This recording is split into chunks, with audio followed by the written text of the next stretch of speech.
तो है चंद्रमौली फलचार। भोले तेरी जटा में, ओ भोले तेरी जटा में बहती है गंगधारा, बहती है गंगधारा।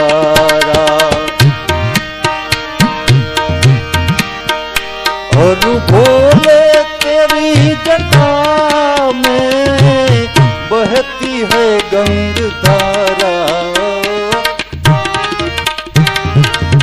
बहती है गंगधारा। काली घटा के अंदर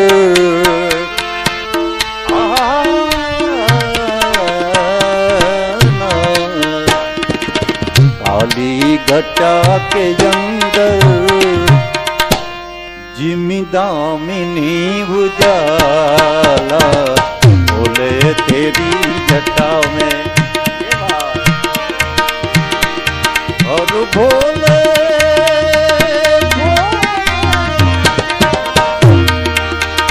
और भोले तेरी जटा में बहती है गंगधारा, बहती है गंगधारा। काली घटा के अंदर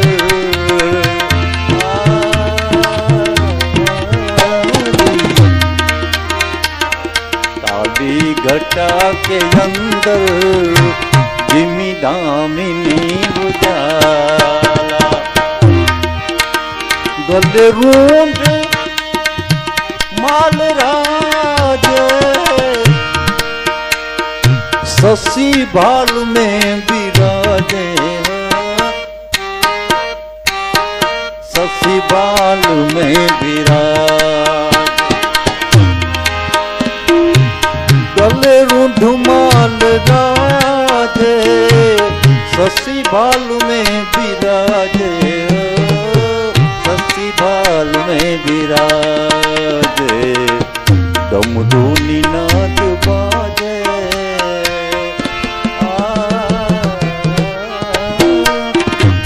डमरू निनाद बाजे। और में त्रिशूल आला, अरे शिव जी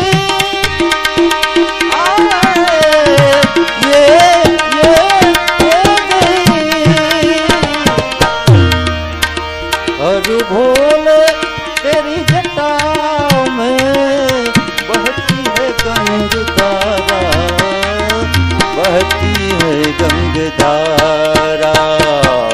काली घटा के अंदर जिमी दामिनी उजाला, भोले तेरी जटा में, भोले तेरी जटा में, भोले तेरी।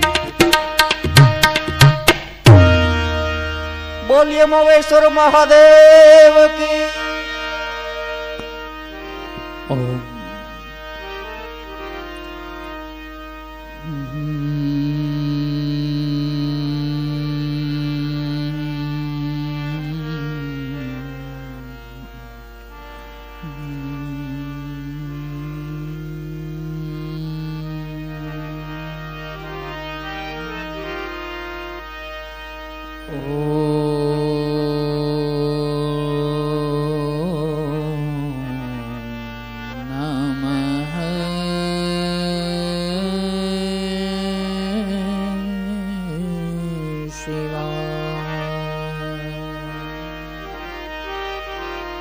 स्वस्ति श्री गणेशाय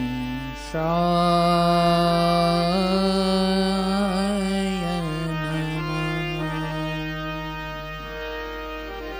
श्री सरस्वत्यै नमः।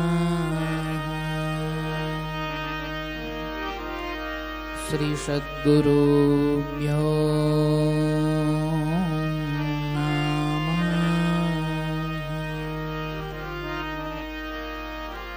पापो हत बुद्धि नाम शिवे वार्तापि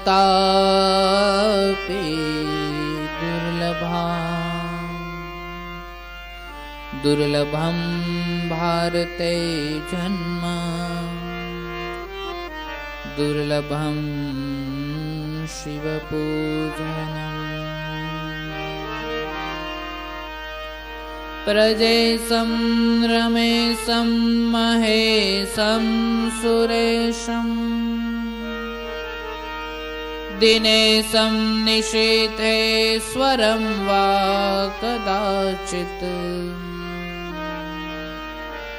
न जानामि चान्यत् सदाहं शरण्ये गतिस्त्वं त्वमेका भवानी। बोल श्री मोवेश्वर महादेव की जय। वाछरा दादानी जय। द्वारिकाधीश की जय। हरसिद्धि मात की जय। हरि ओम नमः पार्वती पतये हर हर महादेव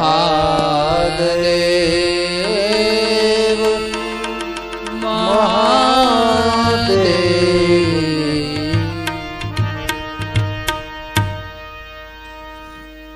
आइए घड़ी तो घड़ी के लिए प्रभु नाम नु स्मरण करिए।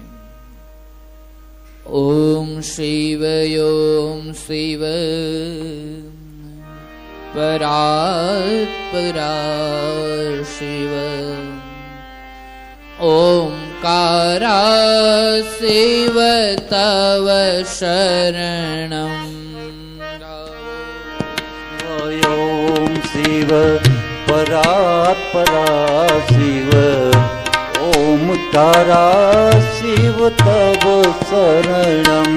गावो ओम शिव परात्परा शिव ओंकारा शिव तव शरणं। गावो ओम शिव परात्परा शिव ओंकारा शिव तव शरणं। हे शिव शंकर भवानी शंकर। हे शिव शंकर भवानी शंकर। उमा महेश्वर तव शरणं। गावो उमा महेश्वर तव शरणं। गावो ओम शिव परात्परा शिव ओंकारा शिव तव शरणं। गावो ओम शिव परात्परा शिव ओंकारा शिव तव शरणं। हे जगदीश पिनाकी महेश्वर। हे जगदीश्वर पिनाकी महेश्वर। हे जगदीश पिनाकी महेश्वर। हे जगदीश्वर पिनाकी महेश्वर। त्रिनयन शंकर तव शरणं। गावो त्रिनयन शंकर तव शरणं। गावो ओम शिव परात्परा शिव ओंकारा शिव तव शरणं। गावो ओम शिव परात्परा शिव ओंकारा शिव तव शरणं। हे मृत्युंजय पशुपति शंकर। हे मृत्युंजय पशुपति शंकर। भुजंग भूषण तव शरणं गावो भुजंग भूषण तव शरणं गावो ओम शिव परात्परा शिव ओंकारा शिव तव शरणं गावो ओम शिव परात्परा शिव ओंकारा शिव तव शरणं गावो ओम शिव परात्परा शिव ओंकारा शिव तव शरणं गावो ओम शिव परात्परा शिव ओंकारा गावो ओंकारा शिव तव शरणं गावो ओंकारा शिव तव शरणं गावो ओंकारा शिव तव शरणं गावो ओंकारा शिव तव शरणं गावो ओंकारा शिव तव शरणं गावो ओंकारा शिव तव शरणं ॐ यस्यांके च विभाति भूधरसुता देवापगामस्तके पाले बालविदुर्गले च गरलम् यस्योरशिव्यालरा सोऽयं भूतिविभूषणः सुरवरः सर्वाधिपः सर्वदा सर्वगतः शिवा शशि निभा श्री शंकरा पातु माम् न पुण्यं न पापं न सौख्यं न दुःखं न मंत्रो न तीर्थो न वेदो न यज्ञ अहं भोजनं नैव भोज्यं न भोक्ता चिदानन्दरूपः शिवोऽहं शिवो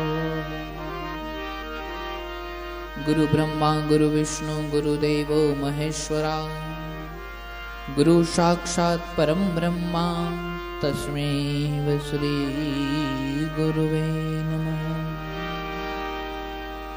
बोलिए मोवेश्वर महादेव की जय। हरि ओम नमः पार्वती पतये हर हर महादेव महादेव।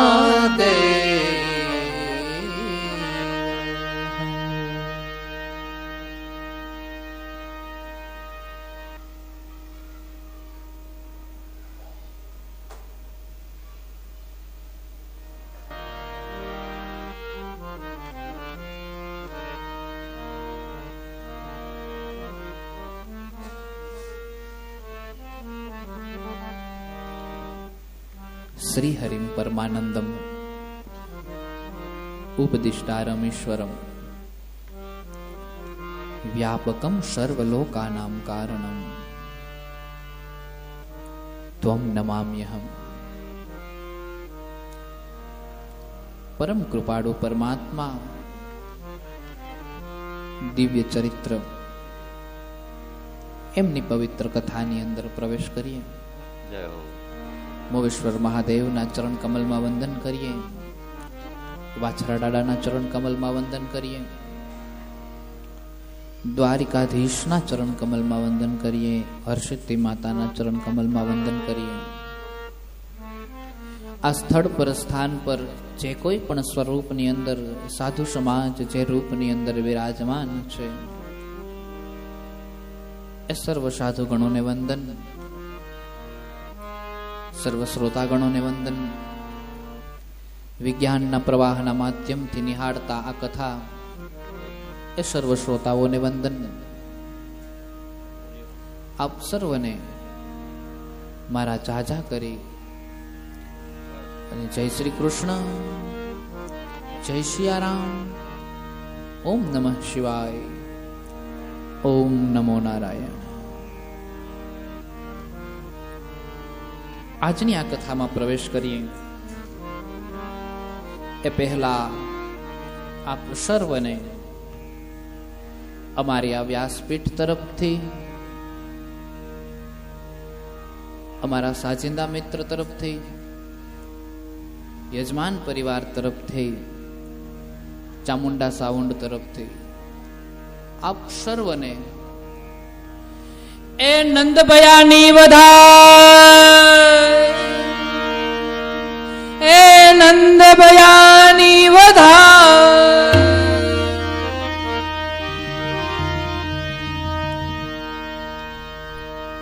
ગૌશાળાની અંદર જ્યારે નંદજી ગાયોની સેવા કરી રહ્યા હતા ત્યારે એમના બેને પણ આ જ રીતે રાડો પાડીને કીધું, તું હે નંદ સાંભળો, જશોદા કો જાયો ભયો, જશોદા કો જાયો ભયો, જશોદા કો જાયો ભયો. આમ તો અષ્ટમીની મધ્યરાત્રિએ ભગવાન જન્મ લે છે, એટલે નવમીના દિવસે ઉત્સવ ઉજવવો જોઈએ. ખરેખર ખેર ગમે એમ આપણે ઉજવીએ છીએ એ મહત્વનું છે, કારણ કે અષ્ટમીના દિવસે તો ખબર નથી ને કોઈને કે આજ રાતે આવવાના છે. ભૂત ભવિષ્ય વર્તમાન ને કોણ જાણી શક્યું છે? અષ્ટમીની મધ્યરાત્રિએ પધાર્યા છે એટલે નોમને દિવસે ગોકુળવાસીઓને ખબર પડી. ખરેખર નંદોત્સવ નોમને દિવસે થયો છે, રાસોત્સવ નોમને, કારણ કે નોમને દી ખબર પડી છે. પરમાત્મા દિવ્ય લીલા છે. નંદને આંગણે બાળ સ્વરૂપની અંદર પધારે છે. પ્રથમ વખત દેવી ભાગવતની અંદર આપણે વર્ણન કર્યું હતું, વડલાના પર્ણની અંદર ભગવાન પરમાત્મા પ્રગટ થયા હતા, અને વડલાના પર્ણની અંદર જ્યારે પ્રથમ વખત પ્રગટ થયા ત્યારે ભગવાને પોતાના પગના અંગૂષ્ઠને હાથમાં પકડ્યો અને હાથમાં પકડીને અંગૂઠાને મોઢામાં નાખ્યો હતો. આવી કથા આપણે સાંભળી હતી. અને એવું જ કાંઈક શણગારનું દર્શન આજે અમારા મહાદેવના મંદિરમાં પણ રાખેલું છે. વડલાની વડવાઈઓને બધું ગોઠવીને પછી આગળ નંદજીને બેસાડ્યા છે, જેને ઝુલાવા હોય ઝુલાવે. એક દામોદર સ્તોત્ર છે જેની અંદર આનું વર્ણન છે. ભગવાનના જન્મની વધાઈ છે. દામોદર સ્તોત્રની એક બે પંક્તિઓ લઈએ અને એ બાદ આપણે આજની આ કથાને આગળ વધારીએ. કરારવિંદે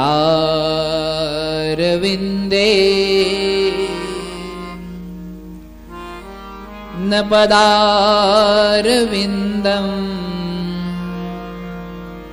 મુખારવિંદે વિનિવેશયંતમ. કરારવિંદે ન પદારવિંદમ મુખારવિંદે વિનિવેશયંતમ. અરવિંદે નપદારવિંદમ મુખારવિંદે વિનિવેશયંતમ. વટસ્ય પત્રસ્ય પુટે શયાનમ બાલમ મુકુંદમ મનસા સ્મરામિ. હરે બાલમ મુકુંદમ મનસા સ્મરામિ. વટસ્ય પત્રસ્ય પુટે શયાનમ બાલમ મુકુંદમ મનસા સ્મરામિ. વટસ્ય પત્રેસ્ય પુટે શયાનમ બાલમ મુકુંદમ मनसा स्मरामि करारविन्दे न पदारविन्दम् मुखारविन्दे विनिवेशयन्तम् વટસ્ય પત્રસ્ય પૂટે શયાનમ. એક સુંદર ઘેઘૂર વડલો હતો, વડલાનું એક સુંદર પર્ણ હતું અને એ પર્ણની અંદર પરમાત્માએ જન્મ ધારણ કર્યો છે અને એ સમયે જન્મતાની સાથે જ ઈશ્વરે પોતાના પગના અંગુષ્ઠને મોઢામાં મૂક્યો અને મોઢામાં મૂક્યો છે અને એ સમયે જે પરમાત્માનું જે સ્વરૂપ છે એ સ્વરૂપનું વર્ણન કરવામાં આવ્યું છે. કમળ જેવી ભગવાનની આંખો ને એના નેત્ર, એનું જે બાળ સ્વરૂપ છે એ બાળ સ્વરૂપનું વર્ણન કર્યું. વડલાના પર્ણની અંદર ઈશ્વર સમાઈ ગયા. એની કાયા કેવડી નાની હશે, વડલાનું પાન કેવડું, ને એની અંદર ભગવાન સમાઈ ગયા.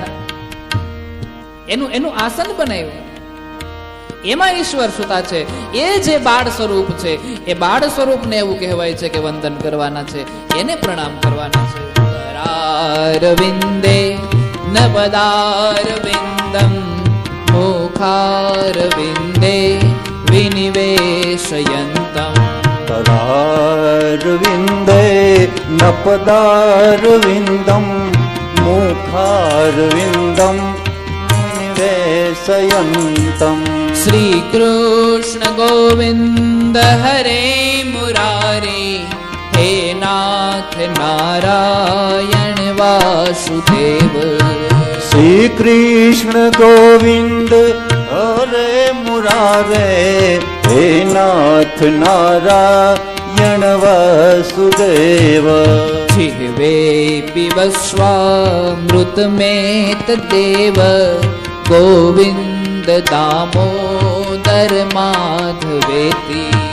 जिह्वे पिबस्वामृतमेत देव, गोविंद दामोदर माधवेति. જીહવે પીબસ્વા મૃતમેત દેવ. આ જીભ કાયમની માટે જેનું સ્મરણ કરે, સદૈવની માટે જેનું નામ લે, સદૈવની માટે આ જીભમાં એક જ સ્મરણ હોય એવા જુદા જુદા નામોથી પરમાત્માને પોકારે છે. ગોવિંદ દામોદર માધવેતિ. કોઈ ગોવિંદ કહીને પોકારે, કોઈ કૃષ્ણ કહીને પોકારે, કોઈ કૃષ્ણ કનૈયા કહીને પોકારે, કોઈ ગાયોના ગોવાળ, કોઈ ગોપાલ કહીને પોકારે. જય હો. ભગવાનના જુદા જુદા નામો છે, ઈશ્વરના જુદા જુદા નામો છે. જીહવે પીબસ્વામૃતમેત દેવ, ગોવિંદ દામોદર માધવેતિ. जिह्वे पिबस्वामृतमेत देव, गोविंद दामोदर माधवेति. विक्रेतु कामा किल गोप कन्या, मुरारी पदार्पेत चेत वृत्ति. विक्रेतु कामा किल गोप कन्या, मुरारी पादार प्रीतचित वृत्ति. दत्यादिकं मोहवशाद्वोचद्, गोविन्द दामोदर माधवेति. तद्यादिकं मोहवशाद्वेत, गोविन्द दामोदर माधवेति. श्री कृष्ण गोविंद हरे मुरारी, हे नाथ नारायण वासुदेव. श्री कृष्ण गोविंद हरे मुरारी. પરમાત્મા ગોપીઓ જ્યારે પરમાત્માને યાદ જુદા જુદા વિવિધ સ્વરૂપની અંદર યાદ કરે છે, એવા પરમાત્માની સુંદર લીલા થઈ છે. એવા પરમાત્માએ આ ગોકુળની અંદર આવી અને એ ગોકુલ ગોપાલ, ગાયોનો રક્ષક કરનારા, ગાયોને ગોનો એક અર્થ ઇન્દ્રિયો પણ થાય છે વગેરે એની બધી ચર્ચાઓ ખૂબ વિસ્તારથી કરવામાં આવી છે. પણ એમાં વધારે આપણે ઉતરવું નથી, કારણ કે આ તો આપણે આજ ભગવાનના વધામણા ગાવાના છે. એ બાદ આપણે જે મૂળ કથા છે એમાં પ્રવેશ કરવાનો છે. આઈએ એક બાર આપણે સૌ સાથે મળીને करारविन्दे न पदारविन्दम्, अरविन्दे विनिवेशयन्तम्. वटस्य पत्रेस्य पुटे शयानं, बालं मुकुन्दं मनसा स्मरामि बालं मुकुन्दं मनसा स्मरामि बालं मुकुन्दं मनसा स्मरामि बालं मुकुन्दं मनसा स्मरामि. ભગવાનના બાળ સ્વરૂપને મનથી સ્મરણ કરું એ સમયે ઈશ્વર કેવા લાગતા હશે, એ સમયે પ્રભુ કેવા લાગતા હશે, એ સમયે મારો ઠાકર કેવો લાગતો હશે, એ સમયે હરિ કેવા લાગતા હશે. આવા સ્વરૂપનું વર્ણન કર્યું છે દામોદર સ્તોત્રની અંદર. આખીર તો સર્વદેવ બધા એક જ છે, પણ આપણે જુદા જુદા ગણીએ છીએ એટલે પછી આપણે અલગ અલગ રીતે સમજવાનું થાય છે. બાકી આખર તો સર્વદેવો એક છે. સર્વપ્રથમ કથાના પહેલાના દિવસોમાં પણ કીધું, આજ ફરી પાછું કહું, સર્વપ્રથમ શિવની ભક્તિ થાય, પછી રામની ભક્તિ થાય અને અંતે કૃષ્ણની ભક્તિ થાય છે. શિવને ભજો છો એટલે શિવની ભક્તિ દ્વારા તમને તમારી ઇન્દ્રિયો ઉપર સંયમ કાબુ મળે છે, કારણ કે શિવ સંયમના દેવતા છે. હર હંમેશ સમાધિસ્થ બનીને બેઠા હોય છે, હર હંમેશ સમાધિસ્થ હોય છે. એટલે પોતાની મનસાઓ ઉપર, પોતાની વાણીઓ ઉપર, જ્ઞાનેન્દ્રિય, કર્મેન્દ્રિય, 5 કર્મેન્દ્રિય, 5 જ્ઞાનેન્દ્રિય, 11મું મન. જ્ઞાનેન્દ્રિય ને કર્મેન્દ્રિય ને આ બધું તો કદાચ રહી જાય, પણ આ મન એવું છે કે જે વારે વારે ભટકી જાય છે. એટલે મનને સ્થિર કરવા માટે ઈશ્વરના શરણોમાં જવું અને સત્સંગ કરવો બહુ જરૂરી છે. જ્યાં સુધી સત્સંગ પ્રાપ્ત નથી થતો ત્યાં સુધી મન સ્થિર નથી થતું. મનને સ્થિર કરવા માટે ઈશ્વર સાધના જરૂરી છે, સત્સંગ જરૂરી છે, સત્યનો સંગ જરૂરી છે. શિવનું ભજન થાય એટલે તમારામાં સંયમ આવે છે, સંયમ આવે છે પછી તમે રામનું ભજન કરો છો એટલે તમારામાં મર્યાદાઓ આવે છે. મર્યાદામાં ખબર પડે છે પત્ની કોણ, માતા કોણ, પિતા કોણ, બાળક કોણ, પુત્ર કોણ, સગાવાલામાં કાકા કાકી, મામા માસી, મોસાળ, કુટુંબ, પરિવાર, આ બધી જ જે સંબંધો છે એ કોણ છે એની મર્યાદાઓ બંધાય છે. એટલે કોની સાથે કેવું વર્તન કરવું એ બાબતોની જાણ થાય છે. અને પછી તમે કૃષ્ણ લીલા કરો છો એટલે ગોપીઓની વચ્ચે જ્યારે કૃષ્ણ લીલા કરવા જાય છે ત્યારે એમાં લીલા નથી દેખાતી, કેવલ અને કેવલ કેન્દ્રમાં રહેલી ભક્તિ દેખાય છે. કેવલ અને કેવલ એ કેન્દ્રની અંદર રહેલી ભક્તિ જ દેખાય છે.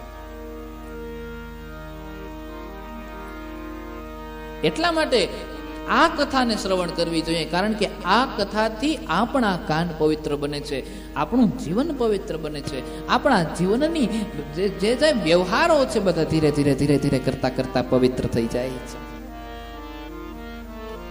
અને એટલે કદાચ ગોપી ગીતની અંદર ગોપીઓએ કીધું હતું, તવ કથામૃતમ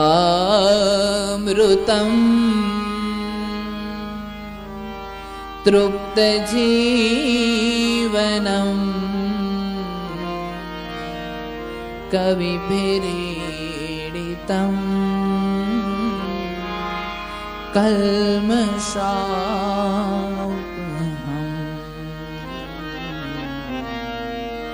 શ્રવણમંગલમ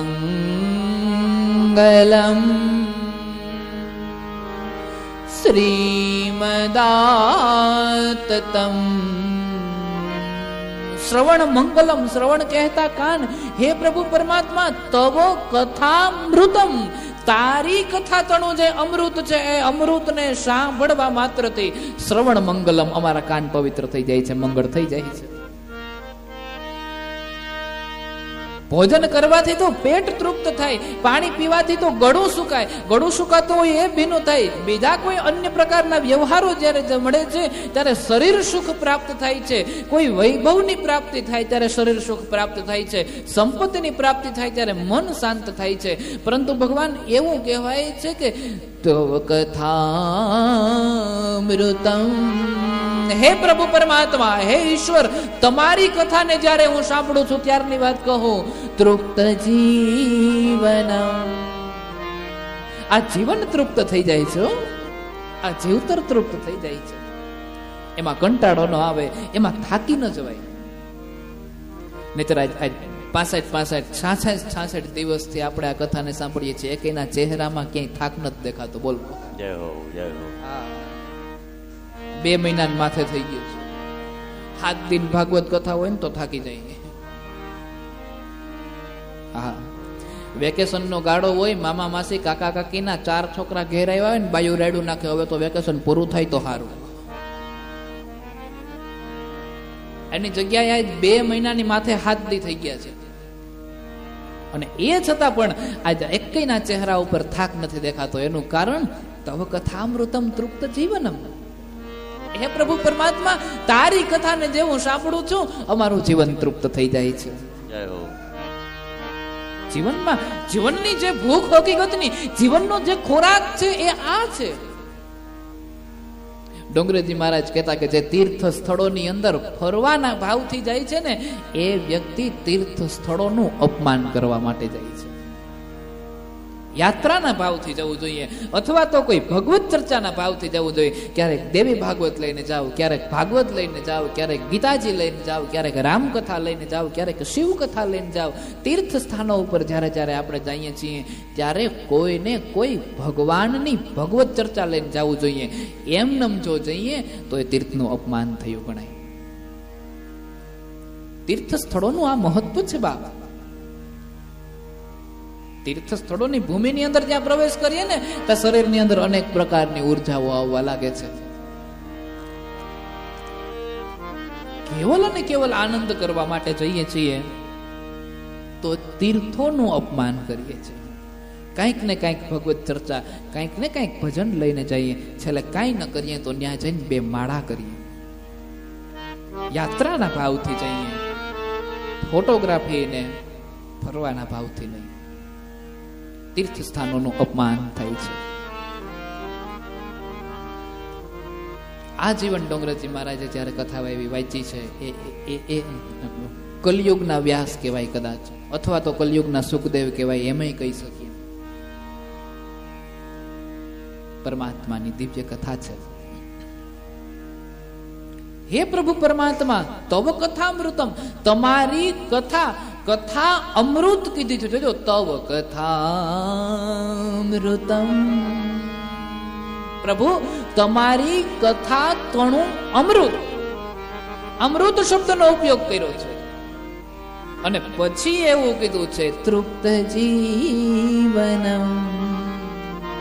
અમારું આ જે જીવન છે એ જીવન સફળ થઈ જાય છે, તૃપ્ત થઈ જાય છે, ધરાઈ જાય. ઓટકાર આવે છે, અમીના ઓટકાર. તૃપ્ત જીવનમ. શ્રવણ મંગલમ શ્રીમદાતતમ. શ્રવણ મંગલ, અમારા કાન પવિત્ર થઈ જાય છે, મંગળ થાય છે. શ્રીમદાતતમ. હે પ્રભુ પરમાત્મા, આ કથા તણ અમૃતના શબ્દ જ્યારે અમારા કાનમાં પડે છે ત્યારે અમારા કાન મંગલ થઈ જાય છે. ભગવાનની કથા જ એવી છે બાપા. ભગવાનની વાતો જ એવી છે, ભગવાનની ચર્ચા જ એવી છે. જીવતરમાં થાક નથી લાગવા દેતો, જીવનમાં થાક નથી લાગતો. નહીતર અમારે તો એકની એક કથા વારંવાર રિપીટ કરવાની હોય તોય કંટાળો ન આવે. બોલો, એક જગ્યાએ કથા પૂરી થાય, બીજી જગ્યાએ જ્યારે શરૂ થાય છે ત્યારે એની એ કથા પાછી રિપીટ કરવાની થતી હોય, ત્રીજી જગ્યાએ શરૂ થાય ત્યારે એ જ કથા પાછી રિપીટ કરવાની થતી હોય, ચોથી જગ્યાએ શરૂ થાય ત્યારે ફરી પાછી એ જ કથા. પણ તેમ છતાં પણ જીવનમાં હજી એવું લાગે કે આમાંથી કંઈક નીકળશે અને કંઈક નવું નવું નીકળા કરે દર વખતે. પાછું એ જોયા જેવું. એક વખત તમે શાસ્ત્રને ખોલો ને આખા શાસ્ત્રના પન્ના વાંચી નાખો, એ સમયે તમને જે દેખાય, બીજી વખત તમે જ્યારે વાંચવા જાઓ છો ત્યારે એમાંથી કાંઈક વસ્તુ એવી નવી એકાદ નીકળે ને તમારા મનમાં એમ થાય કે હાલે ઓલી કર તો દેખાણું જ નહીં. આ શાસ્ત્રની તાકાત છે. શાસ્ત્ર ઉપર ભરોસો છે, શાસ્ત્ર ઉપર વિશ્વાસ છે. અને એટલે આ શાસ્ત્ર છે એને આધારે ચાલીએ છીએ ત્યારે આપણું જીવન સફળ થઈ જાય છે. પરમાત્મા ભગવાનની દિવ્ય કથા છે જેનાથી આપણે આપણા જીવનને તૃપ્ત કરીએ છીએ. તો ગઈકાલની જે કથાઓ હતી એની અંદર આપણે ઘણી બધી કથાઓ જોઈ, જેની અંદર આપણે અંતે અંબરીશની કથાનું સ્મરણ કર્યું હતું. 11 પારણા કરવા માટે જ્યારે અંબરીશ પારણા કરે છે, દુર્વાસા ઋષિએ એના ઉપર ચક્ર છોડ્યું છે, અમરીશ પરમાત્માને પ્રાર્થના કરે છે અને કહે છે કે સાંભળો, જો હું ખોટો હોય, જો મેં નિયમનો ભંગ કર્યો હોય તો મને સજા કરો, વગેરે બધી ચર્ચાઓ આપણે ગઈકાલે કરી. હવે આગળની જે કથા છે એ કથાની અંદર ભગવાન શિવજીનો એક અવતાર થાય છે હનુમાનજી સ્વરૂપે. એ કથાનું વર્ણન કરીને દર્શાવ્યું છે. આઈએ આપણે આ હનુમાનજીના રૂપની જે કથા છે એ રૂપની અવતરિત ઈશ્વર આ ધરતી ઉપર કઈ રીતે થયા, શિવ સ્વરૂપ હનુમાનજી એક રુદ્ર સ્વરૂપે, એનું વર્ણન સાંભળીએ. અંજલિ ના જાયા હનુમાન સમરું બજરંગી. અંજલિ ના જાયા હનુમાન સમરું. અંજલિ ના જાયા હનુમાન સમરું બજરંગી. અંજલિ ના જાયા હનુમાન સમરું. અંજલિ ના જાયા હનુમાન સમરું બજરંગી. અંજલિ ના જાયા હનુમાન સમરું બજરંગી. એક સમયની વાત છે. એ વાત કેવી છે? એક સમય, આ સમયનો કોઈને ખ્યાલ નથી. બસ જ્યારે જ્યારે વખતની ચર્ચાઓ કરવામાં આવે, કોઈ કથાઓ કરવામાં આવે છે, ત્યારે સંતો ઋષિઓ જેના દ્વારા આ કથા લખાય છે એને કેવલ અને કેવલ એવું કહી દીધું કે એક વખત આવું થયું હતું. એ એક વખત ક્યારે ને કયો સમય હતો, આ તો આદિદેવ છે ભાઈ, આને કોઈ જાણી નથી શક્યું આ દુનિયાની અંદર. આદિદેવ છે. એક સમયની વાત છે અને એ સમયે એક વખત મહાદેવજી ભગવાન વિષ્ણુના મોહિની સ્વરૂપની અંદર મોહિત થઈ ગયા. હે અંજલિ ના જાયા હનુમાન સમરું બજરંગી.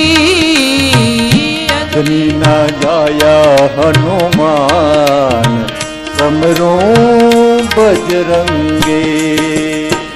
અંજલિ ના જાયા હનુમાન સમરું બજરંગી. અંજલિ ના જાયા હનુમાન સમરું બજરંગી.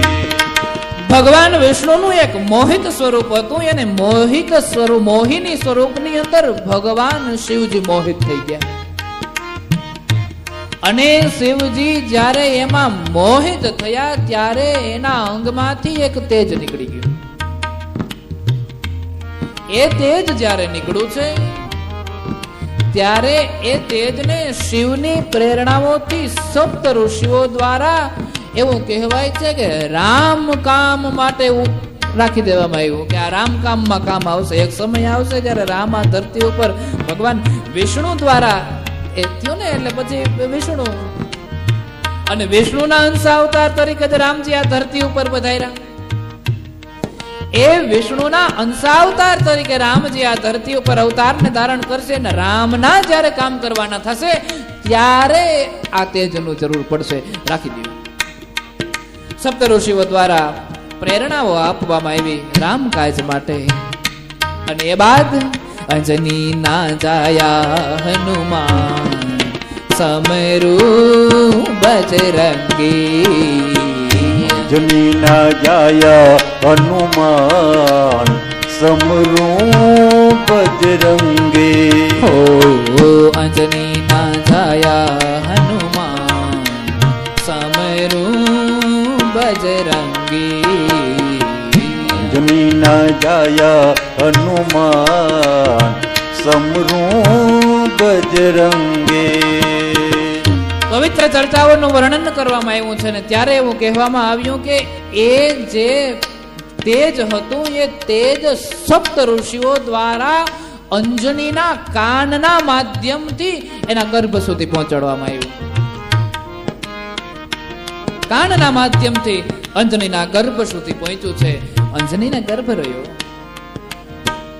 અંજનીને ગર્ભ થયો છે. અને એ બાદ એવું કહેવાય છે કે અંજનીના પતિનું નામ કેસરી છે. એટલે આપણે હનુમાનજીને કેસરી નંદન પણ કહીએ છીએ.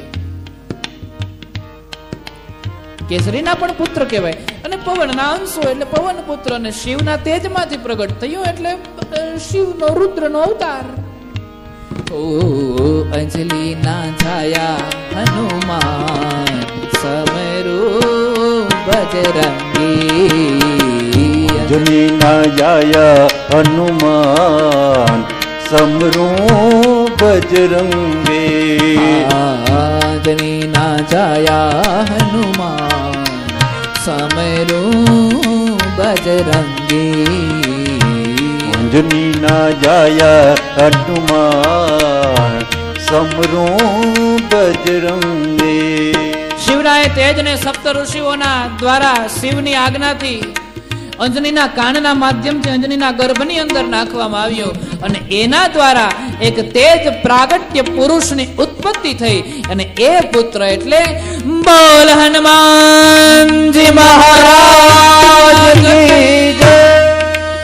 હનુમાનજી મહારાજ કી. હો અંજનીના છાયા હનુમાન સમરૂ બજરંગી.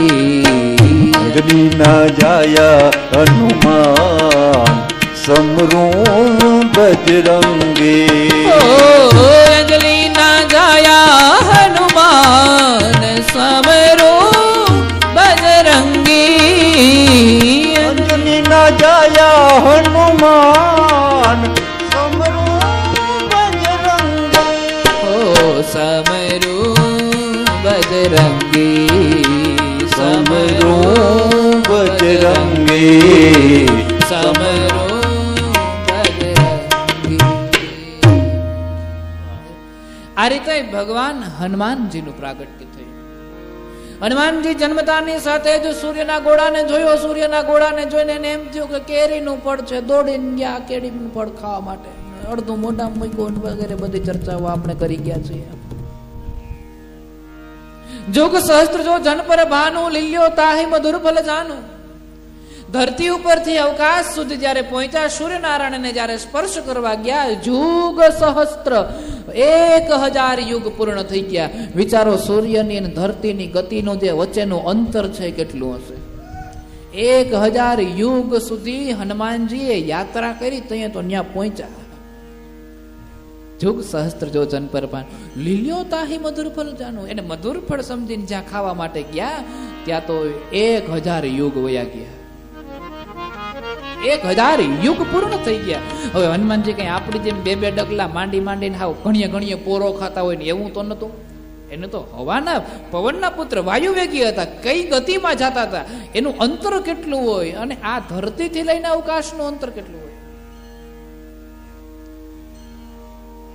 ત્યારે મધુર ફળને ખાવા માટે ગયા છે. સૂર્યનારાયણ જે દેખાય છે ને, એ તો અસલમાં તો સૂર્યનારાયણ એની પાછળ હોય છે. આ તો એના ઘોડા છે જે દોડતા જાય છે. સૂર્યનારાયણ તો એની પાછળ બેઠા છે. અને ભગવાન પછીની જે કથા છે પ્રચલિત છે, એટલે વધારે એની અંદર ઉતરતા નથી. હનુમાનજી મૂર્છિત થાય ને વગેરે બધી ચર્ચાઓ છે. એમની પવનદેવ થોડા ક્રોધે ભરાય છે ને સૃષ્ટિ પરથી પવનને રોકી લે છે, અને પછી બધા દેવતાઓ એને વિનવવા જાય છે, ને પછી હનુમાનજીને ફરી પાછો અવતાર મળે છે, ને વગેરે બધી કથાઓ છે. મોટા શિવ ભક્ત થયા છે. રામજીની ખૂબ સેવા કરી અને રામ કાર્યને પૂર્ણ કર્યા છે. રામ કાજ હોય મમ અવતારા. કારણ કે સપ્ત ઋષિઓને શિવજી દ્વારા સંદેશ આપવામાં આવ્યો હતો કે આ તેજને રામ કામ માટે છોડી દો. સપ્ત ઋષિઓના આ સંદેશને ધારણ કરીને હનુમાનજીએ રામ કામની અંદર પોતાનો જીવ પોરવી દીધો છે. આવી પવિત્ર કથા, હનુમાનજીની બાળ લીલાઓની ચર્ચા, ઋષિઓની સાથે જે લીલા કરે છે એ ચર્ચા ઋષિઓને જે પરેશાન કરે છે એ ચર્ચા, બધી જ ચર્ચાઓ સંક્ષેપ્તની અંદર કરવામાં આવી છે. એ બાદ ભગવાનનો એક મહેશા અવતાર થયો છે. વર્ણનના ક્રમની અંદર એવું કહેવાય છે કે ભગવાન શિવજી અને અંબિકા પાર્વતી આ બંને એક વખત વિહાર કરવા માટે જઈ રહ્યા હતા. વિહાર કરવા માટે જતા હતા એ સમયે એક નગરીની અંદર પ્રવેશ કરે છે અને પોતાના જીવનના આનંદને પ્રાપ્ત કરે છે. ત્યારે ભૈરવને દ્વારપાળ સ્વરૂપે ત્યાં રોકી લે છે. ભૈરવ દ્વારપાળ તરીકે એ નગરીની રક્ષા કરે છે. અને જેમ મેં કીધું એ પ્રમાણે ઈશ્વરની નજીક જઈએ છીએ પછી આપણને ઈશ્વરની તાકાત ઓછી લાગવા લાગે, એમ થાય કે આમાં કઈ છે જ નહીં. ભૈરવ ઈશ્વરનો દ્વારપાળ બન્યો છે. ઈશ્વરના દ્વારપાળ બનેલા છે ભૈરવ છે એ પોતાની ડ્યુટી એકદમ નિષ્ઠાથી નિભાવી રહ્યા છે. એ સમયે એક વખત દેવી લીલા કરતા કરતા સામાન્ય સ્ત્રીના રૂપની અંદર દરવાજા પાસે આવ્યા. ત્યારે ભૈરવની દ્રષ્ટિ બગડી અને ભૈરવે એ સ્ત્રી દેવી ઉપર સામાન્ય સ્ત્રી તરીકે દ્રષ્ટિ બગાડી. સામાન્ય સ્ત્રી તરીકે દ્રષ્ટિ બગાડી એટલે દેવી થોડા ક્રોધે ભરાણા કે એક દેવી સ્વરૂપે હું લીલા કરું છું એને અને સામાન્ય સ્ત્રીમાં તું કઈ અંતર નથી સમજતો. અવતાર જે હોય છે, ઈશ્વરનો અવતાર જે હોય છે એમાં કોન્ફિડન્સ હોય છે અને તું સામાન્ય સ્ત્રીને અને દેવીને જો ન સમજી શકતા હોય તો તારા અહીંયા દ્વાર ઉપર રહેવાની કઈ જરૂર નથી. હું તને શ્રાપ આપું છું કે તું પૃથ્વી ઉપર પડ. અને પછી શિવજી આવે છે ત્યાં સુધીમાં તો શ્રાપ અપાઈ ગયો હોય છે. આગળ બને છે એવું કે શિવજી આવે છે એ પછી ભૈરવને સાંત્વના આપે છે અને કીધું છે કે પૃથ્વી ઉપર વેતાલના રૂપની અંદર તું ધારણ કરજે અવતારને, પછી તારો ઉદ્ધાર થશે વગેરે એવી ચર્ચાઓ કરી છે. એ બાદ શિવજી એક વૃષભેશ્વરા અવતારનું વર્ણન થયું છે. જે કથા છે એ સમુદ્ર મંથન સાથે જોડાયેલી છે. સમુદ્ર મંથન જ્યારે થાય છે ત્યારે દેવતાઓની રક્ષા કરવા માટે ભગવાન એક વૃષભેશ્વરા અવતારનું વર્ણન કરે છે અને વિષ્ણુ દ્વારા ભગવાન વૃષભેશ્વરા અવતારનું સ્તવન થાય છે. એ કથાને વર્ણવી છે. એક કથા અહીંયા પીપલાદની દર્શાવી છે. એ કથા તો બહુ સુંદર કથા છે. નંદીશ્વર આ કથાનું વર્ણન કરતા કરતા કહે છે, એકદા નિર્જરા સર્વે વાસવાધ્યા મુનીશ્વરા રુદ્રાસુર સહાયેશ્ચ દૈત્યેરાસન પરાજિતા. દેવતાઓ ઉપર દૈત્યોએ બહુ મોટા આક્રમણો કર્યા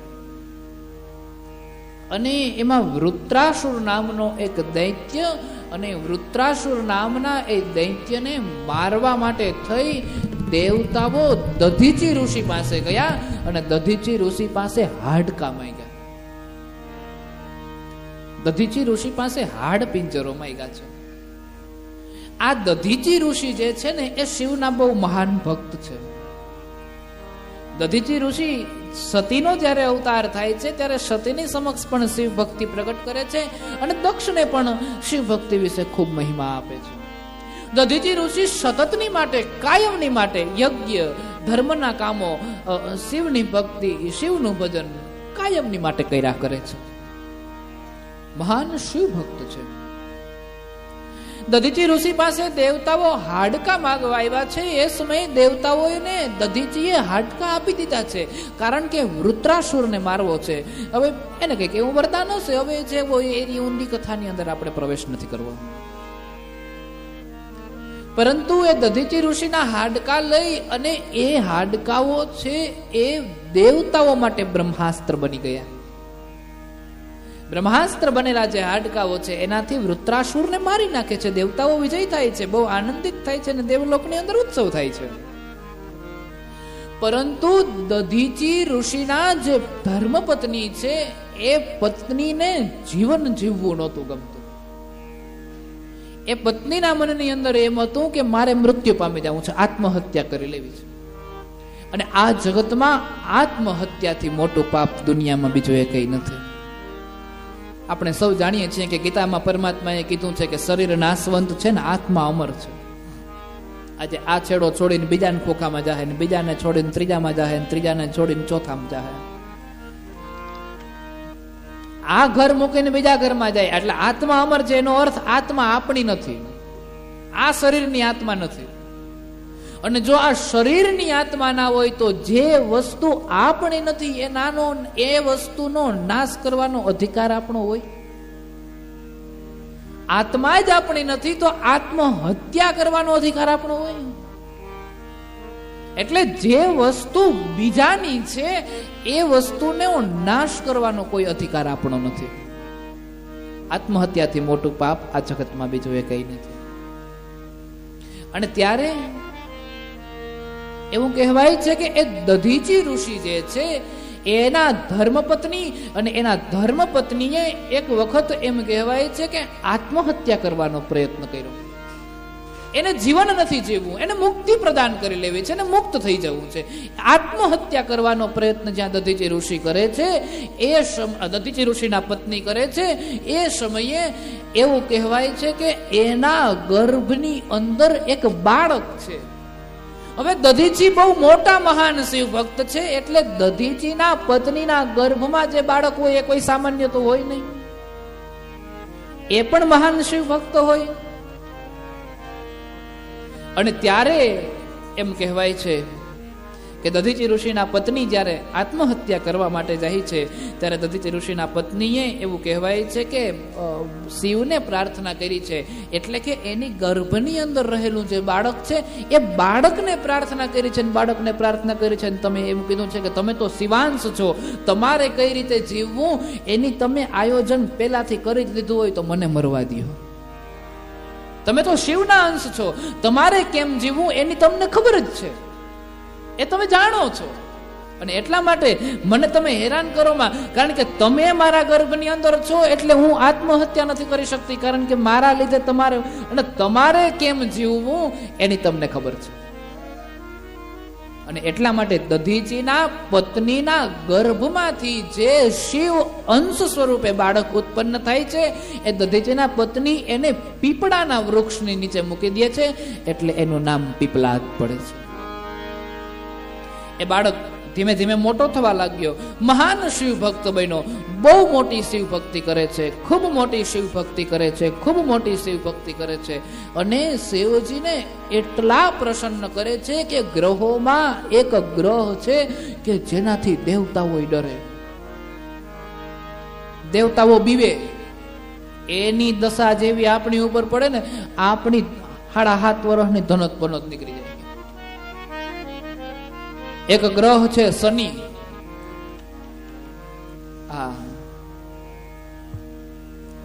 અને એ દેવતાઓ પણ જે શનિથી ડરે છે, એ દધીચીના પુત્ર પીપલાદે શિવની એવી તપસ્યા કરી કે પીપલાદે શિવજી પાસેથી વરદાન માંગી છે કે અમુક વર્ષની મર્યાદાઓ, કંઈક 16 કે 18 વર્ષ એવી કંઈક મર્યાદા દર્શાવી છે. એથી નાની ઉંમરના બાળકો જો શિવ ભક્ત હશે અને શિવ ભક્તિ કરશે તો શનિ એના ઉપર દ્રષ્ટિ નહીં દેખાડી શકે, એવા એને આશીર્વાદ માંગ્યા છે. અને ત્યારે એની સાથે સાથે જ ભગવાને બીજા પણ 2 આશીર્વાદો આપ્યા છે. અને કીધું છે કે ગાધિશ્ચ કૌશિકશ્ચેવ પીપલાદો મહામુનિ શનિશ્ચર કૃતા પીડા નાશ્યંતિ સ્મૃતાસ્ત્રયઃ. આ જગતની અંદર જે વ્યક્તિ સતતની માટે 3 ઋષિઓના નામ લેશે એ વ્યક્તિ ઉપર શનિની પીડા ક્યારેય અસર નહીં કરે, અથવા તો શનિ ક્યારે એના ઉપર કુદ્રષ્ટિ નહીં કરે. અને એ 3 ઋષિના નામ છે, એક છે ગાધી, એક કૌશિક અને એક છે પીપલાદ. આ 3 મુનિના નામ જે વ્યક્તિ બોલશે, 3 મુનિના નામોનું સ્મરણ જે વ્યક્તિ કરશે એના ઉપર શનિ ક્યારેય ખરાબ દ્રષ્ટિ નહીં કરે, એના ઉપર શનિ કૃપા કરશે. ગાધી, કૌશિક અને પીપલાદ. આ તન જેના ઉપર શનિની સાડાસાતી ચાલતી હોય ને, શનિના અમુક ચરણો આવે, અમુક પાયાઓમાં આવે. લોઢાના પાયે આવે, ચાંદીના પાયે આવે, સોનાના પાયે આવે. શનિ જે ગ્રહ હોય ને એ અમુક અમુક પાયાઓ ઉપર આવે. પગથી લઈ અને માથા સુધી પસાર થાય. પછી હા, કંઈક કંઈક છાતી ઉપરથી પસાર થાય, પગ ઉપરથી પસાર થાય. અને એમાંય છાતી ઉપરથી પસાર થતું હોય જો લોઢાના પાયે તો આ હા હા. શનિ એટલે વાતો પૂરી ને, આટલા ધક્કો ખાઈ આવજો તેને હાલતી હોય એને. શનિદેવનું જન્મસ્થાન છે ત્યાં, હાથલા જે છે શનિદેવનું જન્મસ્થળ છે. અને હાલતી હોય એને ખબર હોય છે. હા, અમારે હજી અમારા કુંભ રાશિ જે છે ને એના ઉપર છેલ્લો 3.5 વર્ષનો તબક્કો બાકી છે, અત્યારે ચાલુ જ છે. 3 તબક્કામાં આવે છે. શનિની દ્રષ્ટિ ગાધી, કૌશિક અને પીપલાદ, આ 3 નામનું જે સતત સ્મરણ કરે છે એના ઉપર શનિ ક્યારેય દ્રષ્ટિ નથી કરી શકતા. એટલે કે નિશ્ચય જ એને ક્યારેય પીડા નથી આપતા. શનિ ન્યાયના દેવ છે, એટલે શનિ ન્યાય આપે છે. તમે જે કાંઈ પણ કર્મ કરો છો એ કર્મનું શનિ તમને પરિણામ આપે છે. તમે જ્યારે એની ઉપાસના કરો છો, તમે જ્યારે એની સાધના કરો છો, ત્યારે એવું કહેવાય છે કે શનિ તમારા ઉપર તમારે જે કર્મ કરેલા છે એનું પરિણામ તો ભોગવવું જ પડે, પણ સજામાં થોડોક ફેરફાર થઈ જાય. શનિને રાજી કરવા માટે યમનાષ્ટકના પાઠ પણ જરૂરી છે. યમુનાજી અને શનિ બે બેન ભાઈ બેન થાય, સગા ભાઈ બેન થાય. યમનાષ્ટકના પાઠ કરો છો તો પણ કદાચ એની બેનને રાજી કરો એટલે શનિદેવ કદાચ રાજી થવા હોય તો થાય પણ ખરા, ગેરંટી નથી લેતો, પણ થાય તો થાય. આમાં તો વળી તમે 2 દી પાઠ કરો ને મારી પાસે બાપુ થયા નહીં તો આપણે શું કરવા? આપણે અડીને છૂટા. એ તો તમને જેમ ઠીક લાગે એમ કરવાનું. આમાં પછી કાલ સવાર વળી પ્રશ્ન લઈને આવો. ગાધી, કૌશિક અને પીપલાદ, આ 3 નામનું જે સતત સ્મરણ કર્યા કરે છે એ વ્યક્તિ ઉપર શનિની પીડા નથી આવતી. આમ પીપલાદના સ્વરૂપની કથાનું વર્ણન કરીને દર્શાવ્યું છે. એ બાદ શિવજીનો એક વૈશ્યનાથ નામક અવતાર થયો છે, એ ચર્ચા કરી છે. અમુક ચર્ચાઓ કરવી જરૂરી નથી. દ્વિજેશ્વર અવતારનું વર્ણન થયું છે. દ્વિજેશ્વર અવતારના વર્ણન બાદ નલ અને દમયંતીની પૂર્વ જન્મની જે કથા છે એની સાથે શિવજીના એક અવતારની કથા જોડાયેલી છે, એટલે એ કથાનું વર્ણન થયું છે. એક વખત ભગવાનનો ગોપેશ્વર અવતાર થયો છે. ભગવાન જન્માષ્ટમી એટલે કે અષ્ટમીના રાત્રે ભગવાન જન્મા છે. નોમ, દસમ અને 11 એવી અમુક તિથિઓ પછી પરમાત્માના મનની અંદર એવું થયું કે મારે કૃષ્ણના દર્શન કરવા જવા છે. ત્યારે ભગવાન મહાદેવજી જોગી રૂપની અંદર આવે છે. એક બાર શ્રી ભોલે ભંડારી, એ તો પેલું ગોપીનું ને એ બધું બન કે બ્રજ કિનારી, એકવાર ગોપેશ્વર બને છે અને એક વખત નગર મેં જોગી આયા. આમ 2 રીતે કૃષ્ણ લીલાની અંદર પરમાત્મા મહાદેવના દર્શન કરવા માટે આવે છે. મહાદેવજી કૃષ્ણના દર્શન કરવા માટે આવે છે. એક વખત રાસલીલાની અંદર ગોપી સ્વરૂપને ધારણ કરે છે અને ગોપી સ્વરૂપને ધારણ કરીને એ સમયે ભગવાન ગોપેશ્વર મહાદેવ કહેવાના. અને એક વખત ભગવાન અહીંયા આવે છે શિવજી કૃષ્ણના દર્શન કરવા માટે, ત્યારે સાધુનું સ્વરૂપ ધારણ કરે છે અને ત્યારે આનંદ નૃત્ય કરે છે. એ અવતારનું વર્ણન થયું. એક અવતાર છે જે અવતારનું નામ છે કૃષ્ણ દર્શન અવતાર. એક કૃષ્ણ દર્શન અવતારની કથા મારા તમારા જીવનની સાથે જોડાયેલી કથા છે, એટલે એ કથાનો થોડો વિસ્તાર કરું. એક વખત એવું કહેવાય છે કે શ્રાદ્ધદેવ, ઈક્ષ્વાકુ આદિ અને અનેક પુત્ર થયા. અનેક જ્યારે પુત્ર થયા છે ત્યારે નભગ એવા 9 પુત્ર થયા. એને નાભાગ એવી રીતને જુદા જુદા પુત્રોના નામ પાડવામાં આવ્યા છે. અને નાભાગ એને ગુરુકુળની અંદર જ્યારે વિદ્યા પ્રાપ્ત કરવા માટે મૂકવામાં આવ્યા છે ત્યારે ગુરુકુળની અંદરથી પાછા ફર્યા. એ સમય પહેલા એના જે બીજા અનેક ભાઈઓ છે એને પિતાની સંપત્તિના ભાગ પાડી લીધા છે અને નાભાગની પાસે કઈ વધવા દીધું નહીં. હવે નામ સાંભળીને જ આપણે એમ લાગે કે હકીકતે બાપાની સંપત્તિમાં ભાગ ના મળ્યો એટલે ના ભાગ. આ નામ સાંભળીને જ આપણને એવું લાગે એટલે ના ભાગ. એ જૂના જમાનામાં અત્યારે જ આમાંથી જ ઘણા માણસો એવા બેઠા હશે કે જેને એના પિતાની સંપત્તિમાં ભાગ આપ્યા વગર એમના ભાઈઓએ કહી દીધું કે તારા ભાગમાં બાપા. અને અંત સમયે જ્યારે તમે જોવો છો ત્યારે જેના ભાગમાં બાપા આવ્યા હોય ને એ જ સમૃદ્ધ હોય છે. સંપત્તિ લઈને ભાગ્યા હોય તો ધૂળ ચાટતા થઈ ગયા હોય છે. આ સત્ય છે.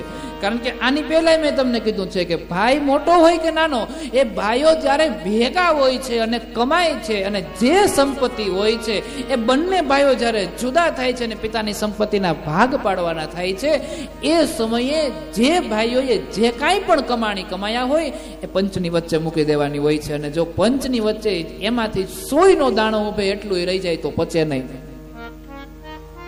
પંચની વચ્ચે મૂકવાની હોય છે. જે કાંઈ પણ કમાણા હોઈએ છીએ એ બંને ભાઈઓની વચ્ચે સમક્ષ ભાગની અંદર મૂકવાનું હોય ને પછી બેયના સરખા ભાગ પડે છે. પછી 5 વડીલોને બોલાવો ન બોલાવો એ બે ભાઈઓનો પ્રશ્ન છે. કારણ કે એ જગતને નથી જોવાનું, એ આપણે જોવાનું છે કે એ પરિવારને જોવાનું છે. પરંતુ એ સમયે ત્યાં બંનેને જેટલી સંપત્તિ હોય એટલી છોડી દેવી પડતી હોય છે. નાભાગના ભાઈઓ છે પિતાની સંપત્તિમાં નાભાગને ભાગ નથી આપતા અને નાભાગને કહી દે છે. નાભાગ જ્યારે ગુરુકુળમાંથી ભણીને પાછો આવે છે ને ત્યારે એના ભાઈઓ પાસે જાય છે કે હવે મારામાં શિક્ષણ પૂરું થયું, મને વિદ્યા પ્રાપ્ત થઈ છે, હવે તમે મને કંઈક આપો. અને ત્યારે નાભાગને એના ભાઈઓએ એવું કીધું કે અમે જ્યારે પિતાની સંપત્તિનો ભાગ પાડ્યો ને ત્યારે તું ગુરુકુળમાં હતો, તારું યાદ અમને આવી નહીં કે તું છે એવું અમને યાદ ન આવ્યું. અને એટલા માટે તારા ભાગની સંપત્તિ છે નહીં, તારા ભાગમાં બાપા. એને હાથે રોટલા દે અને તું તારા બાપા જેમ કરવું એમ કરો, અમે અમારા રાજ્યમાં સુખી છીએ. આમ બધા ભાઈઓએ કહી દીધું.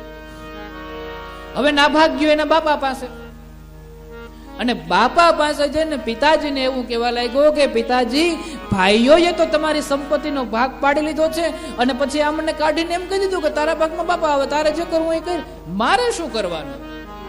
ત્યારે પિતા બહુ જ્ઞાની હતા એટલે જ્ઞાની પિતાએ એના પુત્રને એવું કીધું છે કે દીકરા, એ સંપત્તિમાં આશા ન કર, હું તને એક મંત્ર આપું છું.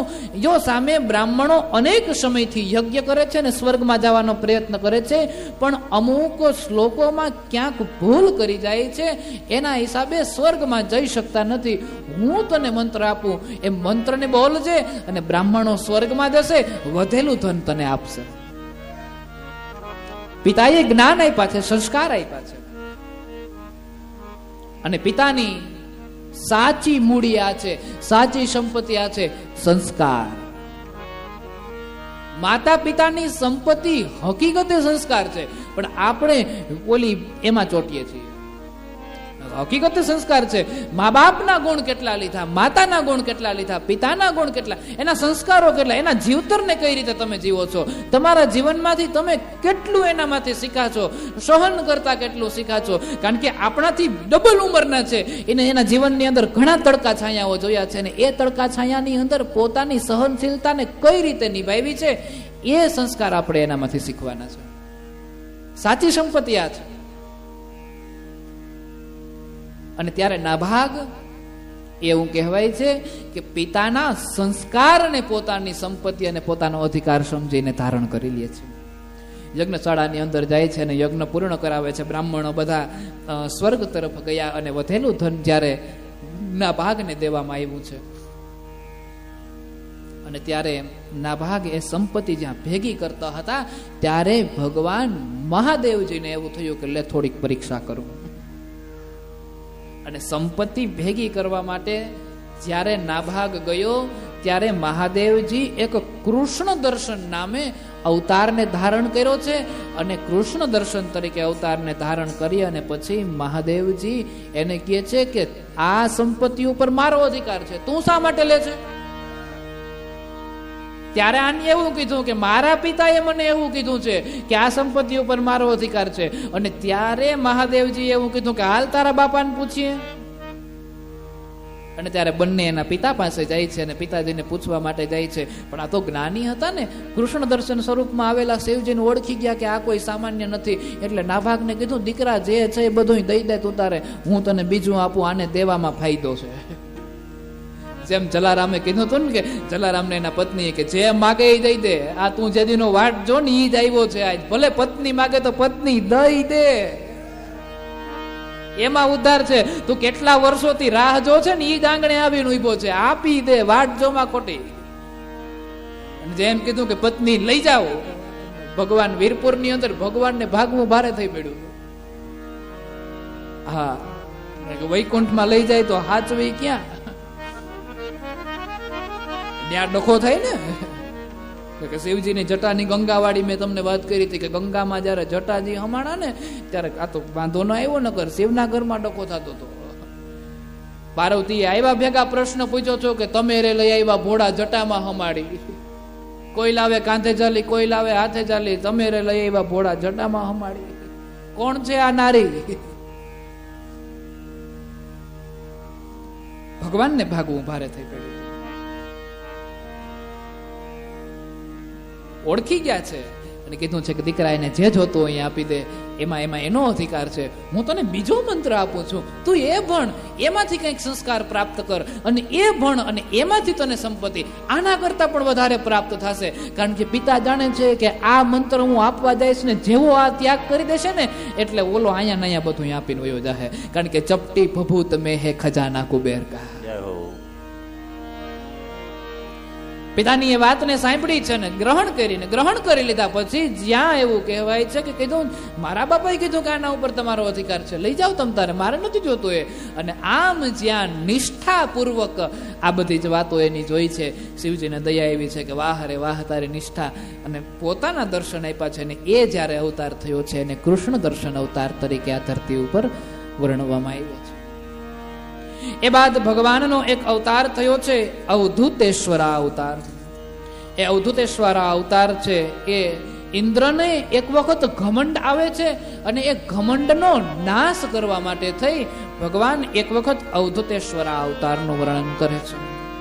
એક વખત ભગવાનનો ભિક્ષુવર્યા અવતાર થયો છે એનું વર્ણન કરવામાં આવ્યું છે. એક વખત ઉપમન્યુ ઉપર અનુગ્રહ કરવા માટે ભગવાન શિવજીએ સુરેશ્વરા અવતારને ધારણ કર્યું છે. ઉપમન્યુ સામાન્ય વ્યક્તિ નથી, ઉપમન્યુ શિવજીના બહુ મોટા ભક્ત છે. હિમાલયની અંદર તપસ્યા કરવા વયા જાય છે અને હિમાલયની અંદર એટલી હદે શિવજીની તપસ્યા કરે છે, એટલી હદે શિવજીની તપસ્યા કરે છે, એટલી હદે શિવજીની તપસ્યા, હિમાલયના પહાડોને શિવ પાર્વતી અને ગણેશ સમજવા લાગે છે. એક પહાડને દર્શન કરે ત્યારે શિવજી સમજે, એક પહાડીના ગિરાઓને દર્શન કરે ત્યારે પાર્વતી સમજે, એક નાની પહાડીના દર્શન કરે તો એને ગણપતિ સમજે છે. એટલી હદે. અને કોઈ સામાન્ય માણસ એના જીવનના અમુક પ્રશ્ન લઈને જ્યારે ઉપમન્યુ પાસે આવે છે તો ઉપમન્યુ એના એવું કહે છે કે મને તો તમે જ શિવ અને પાર્વતી દેખાવ, હું તમને હું કહું. એટલી હદે શિવજીની તપસ્યા કરે છે, એટલી હદે શિવજીની અંદર એવા ઊંડા ઉતરી જાય છે, એવા ઊંડા ઉતરી જાય છે, શિવજીને સર્વસ્વ રીતે જાણી જાય છે. પાક્કા ગુરુના પાકા ચેલા થઈ ગયા છે અને એના પાકા ચેલા થયા દ્વારિકા વાળા.